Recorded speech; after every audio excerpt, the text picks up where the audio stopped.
শেষ পর্যন্ত বিচ্ছেদটা হয়েই গেল দক্ষিণী সিনেমার নন্দিত অভিনেতা ধানুষ ও তার স্ত্রী রজনীকান্ত কন্যা ঐশ্বরিয়ার। আলাদা হওয়ার সিদ্ধান্ত আগেই নিয়ে ফেলেছিলেন ধানুষ ও ঐশ্বরিয়া। ২৭ নভেম্বর ডিভোর্সের সার্টিফিকেট হাতে পেলেন তারা।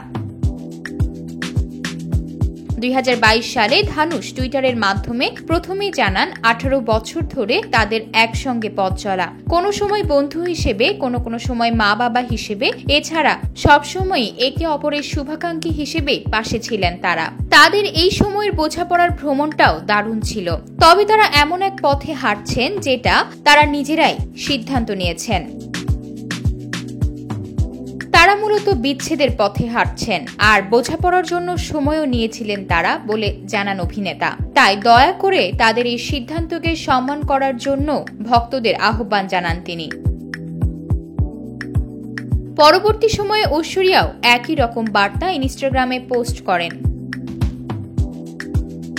তবে এই বিচ্ছেদ নিয়ে একেবারে খুশি নন কিংবদন্তি অভিনেতা রজনীকান্ত। মেয়ে জামাইকে মুখোমুখি বসিয়ে বোঝানোর চেষ্টাও করেছেন তিনি। ৩ বার ডিভোর্স মামলার শুনানি এড়িয়েছিলেন ধানুষ ও ঐশ্বরিয়া। সে সূত্রে সম্ভাবনা তৈরি হয়েছিল হয়তো শেষ পর্যন্ত বিয়েটা টিকে যাবে।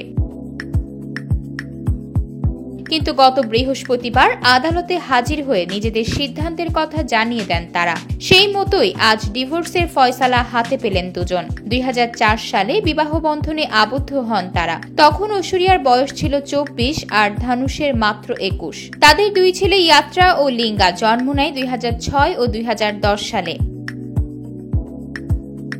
বিচ্ছেদের ঘোষণার পর পেশাগত জায়গায় মনোনিবেশ করছেন ধানুষ ও ঐশ্বরিয়া।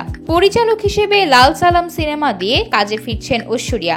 ধানুষকে দেখা গিয়েছিল প্রাইম ভিডিওর ক্যাপ্টেন মিলার সিনেমায়। তাকে শীঘ্রই দেখা যাবে একটি বায়োপিকে। আতকিয়া মাইমুনা, বার্তা 24।